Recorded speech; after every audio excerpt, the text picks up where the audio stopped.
On this episode of Speaking Lifestyles Power Presenter, we're going to talk about how to get millionaires and billionaires to actually respond to your emails. So if you want to talk to people who can help you out with knowledge, connections, your business, whatever it is, then you got to know how to approach them. You can't just say like, hey scrub, you better freaking answer my emails. You got to do something different. And here's exactly how you approach them. So I'm going to show you exactly how I approached actually Mark Cuban and how I got him to respond just a simple sentence, but I got him to respond.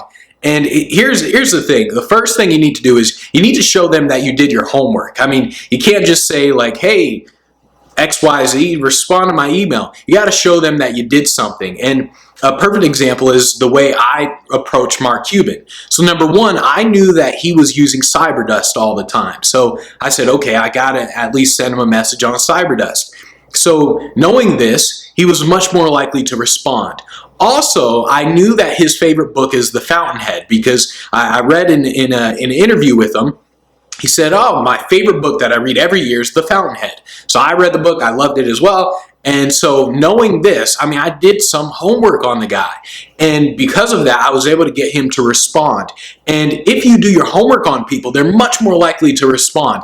If you do your homework, such as maybe you watch their videos, a book, you read a book by them, but if you show that you did your homework by saying something specific about their video, like, hey, I like the part where you wore purple or whatever, you say something specific, then they'll know, okay, this person did their homework. They're not just some random guy just sending me an email. Use reciprocation so you can flatter them. If you tell me how beautiful my eyes are and how amazing my hair is, then I'm much more likely to respond to you. So if you tell someone like, hey man, I like that part of your book, the part where you said this, and if you say like, I like this, before you go into the part where it's like, hey, give me $1 million or whatever you want to ask of them, if you use reciprocation, you're much more likely to get a response. And then you want to make it as short as possible, because if you go on forever and ever, they're definitely not going to respond to you, especially a billionaire, because time is money. So you got to make it as short as possible. Never say in a paragraph what you could say in a sentence. I remember telling a specific friend about how to get Mark Cuban to respond to him. And I told him like, well, first you got to go and you got to download the Cyberdust app. Second, you got to make sure that when you ask him a question, the response can be a sentence or 2 sentences. So he doesn't have to go into a paragraph or 2 paragraphs. And when he reads your question, he doesn't have to read a paragraph, 2 paragraphs, 5 pages. It's just really short.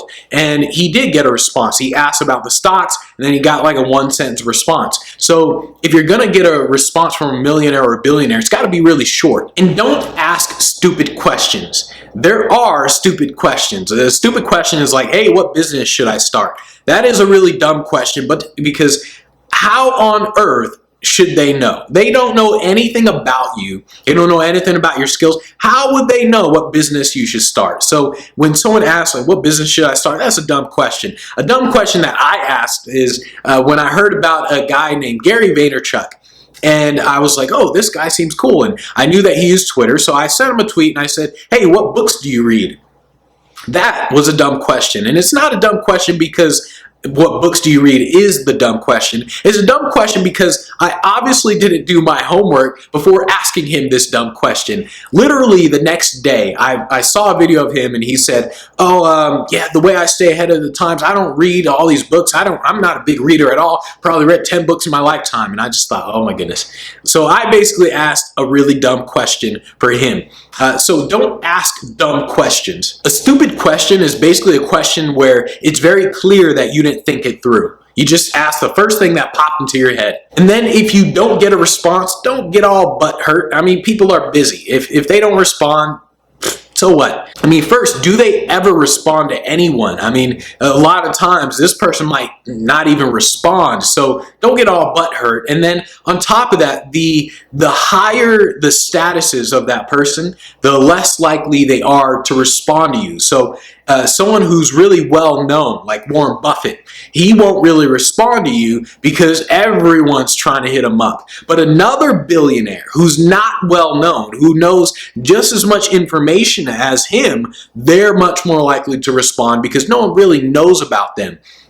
So just think in terms of of you contacting the right people as well. And last thing, make sure you just keep contacting them. I mean, really, it does come down to persistence. If they don't respond once, keep sending an email. Just keep sending an email. Try to call them. Hit them up on Facebook, Twitter, whatever you need to. Just don't think in terms of, oh, this one email, they didn't respond. Oh, I'm sad. Don't think about that. If they don't respond to you, just keep hitting them up. Be persistent and keep hitting them up until they send you a cease and desist letter.